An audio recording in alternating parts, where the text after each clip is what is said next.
that we labor for in our life reminds me of something that Socrates said a number of years ago. He stood up one day and made this statement. He said, "Fellow citizens, why do you turn and scrape every stone to gather wealth and take so little care of your children, to whom one day you must relinquish it all?" And growing up in the household of a multimillionaire, this was my dad's favorite saying: no amount of success can compensate for failure at home. Our real wealth is the wealth that we gain based on our relationships. Relationship with God, relationship with your spouse. Did you know that you're never disappointed by what you find in life? You're only disappointed by what you expect to find. And so if you expect to get married and that your spouse's responsibility, his primary responsibility, is to make you happy, you are sadly mistaken, because that's not a spouse's ordination, to make you happy. A spouse's real ordination is not to make you happy. Their primary responsibility is to make you holy. And out of true holiness comes your happiness. And so when you, and this is one reason why every spouse has an ordination from God to be able to irritate the tar out of their spouse. Because it drives you to the prayer room and it produces a holiness out of you. Not my wife.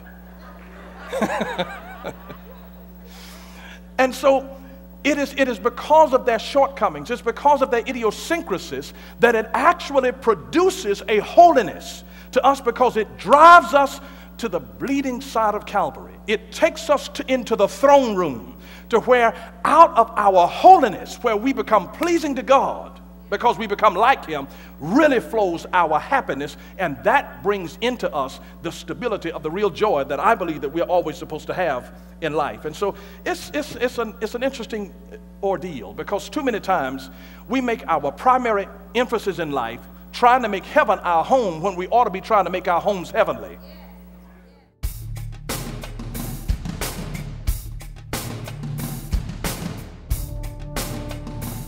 Some people don't give Jesus a chance to be Himself.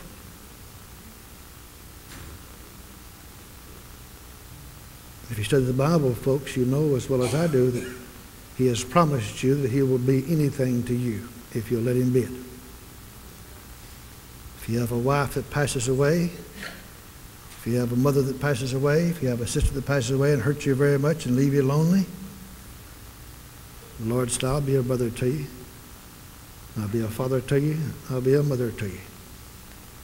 There is nothing that He will not do for you if you'll turn your face toward Him and worship Him and don't get involved in the lower, beggarly elements of the world. And don't step over in the world of loneliness. And because you've loved a loved one for so long, it's hard not to do that for a little while. But don't let that spirit get a hold of you, because I have seen people let that old, lonely, grieving spirit get a hold of them because of a loved one that's died, and grieve themselves to death, and it cost them their life. Grieve themselves to death. That's what you call ignorance gone to seed. They're gone, folks. They were born again. They went to heaven. There's nothing you can do about it. There's nothing you can do about it.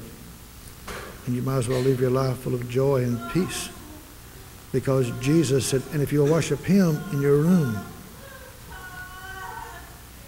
blessed be, He said, I will be that person to you. I'll fulfill your heart. Blessed be the name of the Lord forever. Everybody say, Jesus is wonderful. Jesus is wonderful. And He is wonderful. Just stand to your feet and raise your hands up to heaven.